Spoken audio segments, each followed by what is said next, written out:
Amid scenes like these across the country, tonight the Coronavirus Task Force is now asking all Americans to voluntarily wear non-medical face coverings while out in public, the bold step announced by the president a short time ago.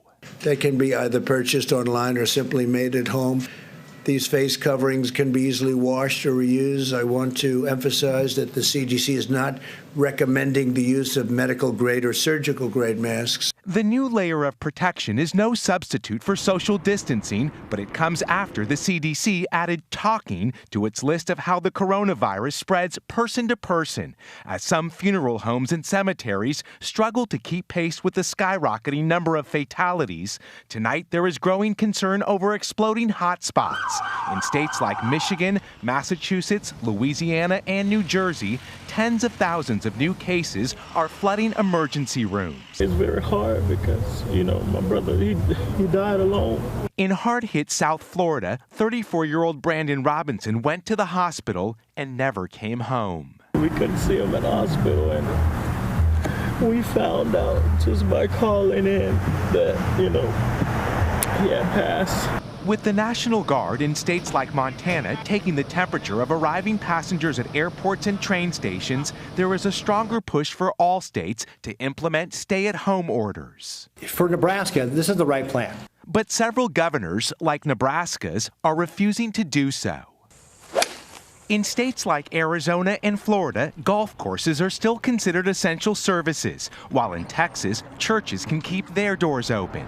But in Dallas, the sheriff shut down the Hobby Lobby before the national chain agreed to close all stores by tonight. It's a slap in the face to the businesses that are following this order that a few outliers are putting the community in danger. As Michigan gets set to fine residents $1,000 for failing to comply with social distancing orders. This coronavirus is for real.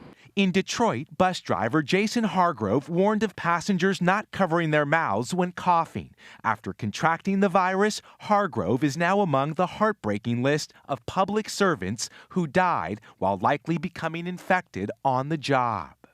In Southern California today, a second procession in as many days after two deputies passed away after contracting the virus. The families of those taking the greatest risk for public good often paying the highest toll. But tonight, there are also stories of inspiration. Feel good. Feel real good today. At 104 years old, Bill Lapshys survived World War II, the Spanish flu, and is now likely become the oldest American to beat the coronavirus, a symbol of hope for a country in need of just that. Tonight, the White House stressed Americans should not go out and buy medical or surgical masks that are in short supply, but should instead fashion their own face coverings from homemade items.